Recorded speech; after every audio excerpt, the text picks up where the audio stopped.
বিসমিল্লাহির রহমানির রহিম। সুপ্রিয় দর্শক, আসসালামু আলাইকুম। আশা করছি সকলেই অনেক ভালো আছেন। আলহামদুলিল্লাহ, আল্লাহর রহমতে আমিও খুব ভালো আছি।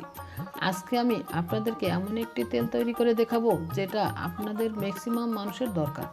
বর্তমান সময় কিন্তু সবার প্রচুর পরিমাণে চুল পড়ার সমস্যা রয়েছে, আর এই চুল পড়ার সমস্যার সমাধান নিয়ে আজকে আমি আপনাদের সামনে হাজির হয়েছি।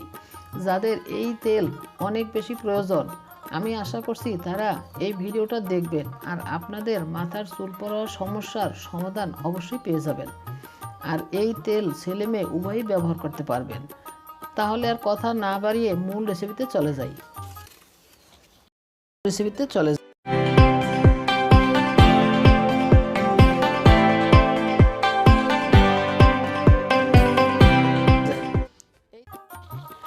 রেসিপিটা তৈরি করার জন্য প্রথমে আমি বিভিন্ন গাছ থেকে কিছু পাতা সংগ্রহ করে নেব।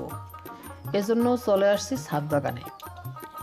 আমার ছাদ বাগানে বিভিন্ন ধরনের গাছ রয়েছে। প্রথমে যে পাতাটা সংগ্রহ করছি এটা সজনে পাতা, তারপর নিচ্ছি পেয়ারা পাতা,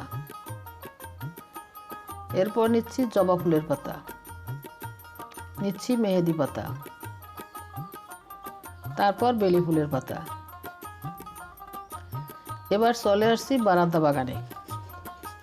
এখন নিয়ে নিচ্ছি তুলসী পাতা, নিচ্ছি পুদিনা পাতা। আমি এই সব ধরনের পাতা ধুয়ে নিয়েছি। এবার আপনাদের দেখিয়ে দিচ্ছি কি কি উপকরণ দিয়ে তেলটা তৈরি করছি। প্রথমে নিয়েছি পেয়ারা পাতা, নিয়েছি জবা ফুলের পাতা,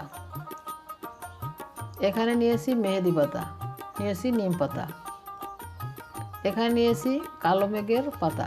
এই পাতার সম্পূর্ণ গাছ সহ নিয়েছি। এই পাতা ও গাছ চুলের জন্য ভীষণ উপকারী। এবার নিয়েছি থানকুনি পাতা। এই পর্যায়ে নিয়েছি কেলাকুজের পাতা। কেলাকুজের পাতাটা আপনাদের দেখিয়ে দিচ্ছি। এই গাছ রাস্তার পাশে বা পরিত্যক্ত জমিতে প্রচুর পরিমাণে জন্মে। এটা সজনে পাতা। সজনে পাতা ও সজনে মানবদেহের জন্য ও ত্বকের জন্য ভীষণ উপকারী, এটা কিন্তু অনেকেরই জানা। এখানে নিয়েছি সাদা তিল 1.5 টেবিল চামচ, মেথি নিয়েছি 1.5 টেবিল চামচ, কালো জিরা নিয়েছি 1.5 টেবিল চামচ, নিয়েছি আমলকি 10-12টি, হরতকি নিয়েছি 5টি, বহেরা 4টি, কাঠবাদাম 7-8টি। এবার নিয়েছি গোলাপ ফুল। আমি শুকনো গোলাপ ফুল নিয়েছি, আপনারা কাঁচা ফুলটাও নিতে পারবেন। নিয়েছি পান পাতা, আর লাগবে আলমন্ড অয়েল, লাগবে ক্যাস্টর অয়েল,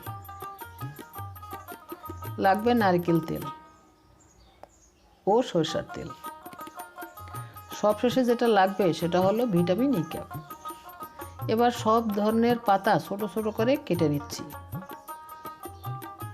কেটে নেওয়া হয়ে গেলে এক সাইডে রেখে দিচ্ছি। এবার চুলায় একটি প্যান বসিয়ে তার মধ্যে দিয়ে দিলাম সামান্য পানি। এবার এই পানির মধ্যে কেটে রাখা পাতাগুলি দিয়ে দিলাম।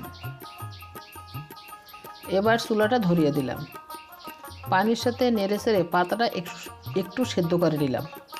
এবার অ্যাড করে দিলাম নারকেল তেল অল্প পরিমাণে, দিয়ে দিলাম সরষের তেল অল্প পরিমাণে।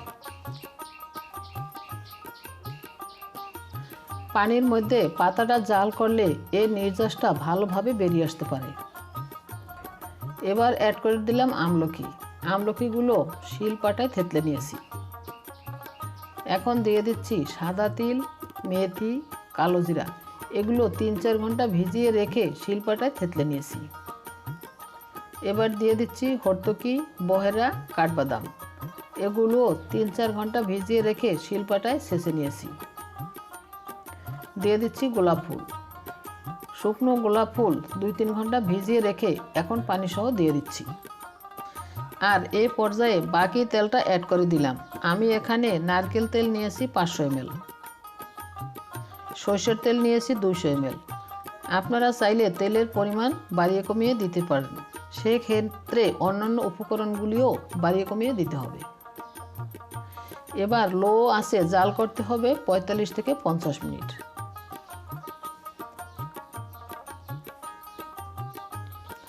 প্রায় 30 মিনিট জাল করার পর এরকম হয়েছে। পাতাগুলি এখনও কাঁচা রয়েছে। এগুলোর কালার চেঞ্জ হয়ে যখন একটু হালকা পোড়া পোড়া ভাব আসবে তখন বুঝতে হবে তেলটা হয়ে গেছে।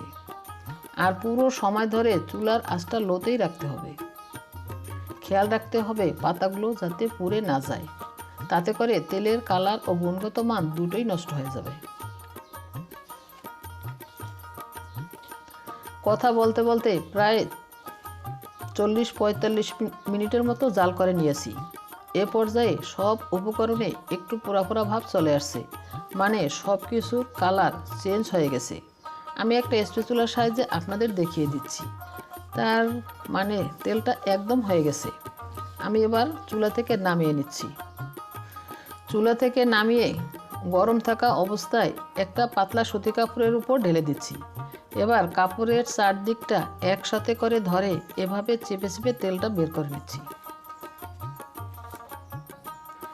আর গরম থাকতেই এই কাজটা করতে হবে। এই তো সেঁকে নিয়েছি। আর এর কালারটা কেমন হয়েছে একটা চামচের সাহায্যে আপনাদের দেখিয়ে দিচ্ছি। তেলটা সম্পূর্ণ ঠান্ডা করে নিতে হবে। তেলটা ঠান্ডা হতে থাক। আর তেলটা সেঁকে নেওয়ার পর যে উৎসৃষ্ট অংশগুলি ছিল সেগুলো আপনাদের দেখিয়ে দিচ্ছি। এগুলো কিন্তু পুড়ে যায়নি, আবার কাঁচাও থাকেনি, একদম পারফেক্ট হয়েছে। তেলটা ঠান্ডা হওয়ার পর এবার সেঁকে রাখা তেলের মধ্যে অ্যাড করে দিচ্ছি আলমন্ড অয়েল 2 টেবিল চামচ, দিয়ে দিচ্ছি ক্যাস্টর অয়েল 2 টেবিল চামচ। এবার অ্যাড করে দেব ভিটামিন ই ক্যাপ। এখানে আমি 400 পাওয়ারের 5টি দিয়েছি। আপনারা যদি 200 পাওয়ারেরটা অ্যাড করেন তাহলে পরিমাণে একটু বেশি লাগবে। এবার সব কিছু ভালো করে মিশিয়ে নিচ্ছি। মেশানো হয়ে গেলে এই কাঁচের জারে ভরে নিচ্ছি। আর বাকিটা একটি প্লাস্টিকের বোতলে ঢেলে নিচ্ছি। তবে ভালো হবে কাঁচের জারে রাখলে। কাঁচের জারে এটা সংরক্ষণ করতে পারবেন 8 থেকে 9 মাস। তো আজকের আমার এই তেলের ভিডিওটা আপনাদের কেমন লেগেছে? যাদের চুল পড়ার সমস্যা আছে তারা এই তেলটি বানিয়ে ব্যবহার করতে পারেন। আমি 100% গ্যারান্টি দিচ্ছি চুল পড়া বন্ধ হবে। আমি নিজে এটা ব্যবহার করি। আমার এই তেলের ভিডিওটা যদি আপনাদের একটুও ভালো লেগে থাকে তাহলে লাইক, কমেন্ট ও শেয়ার করবেন। আর আমার চ্যানেলটি সাবস্ক্রাইব করে বেল বাটনটি অন করে দিবেন আমার পরবর্তী ভিডিও নোটিফিকেশন সবার আগে পাওয়ার জন্য। সবাইকে অসংখ্য ধন্যবাদ জানিয়ে আজ এখানেই বিদায় নিচ্ছি। সবাই খুব ভালো থাকবেন।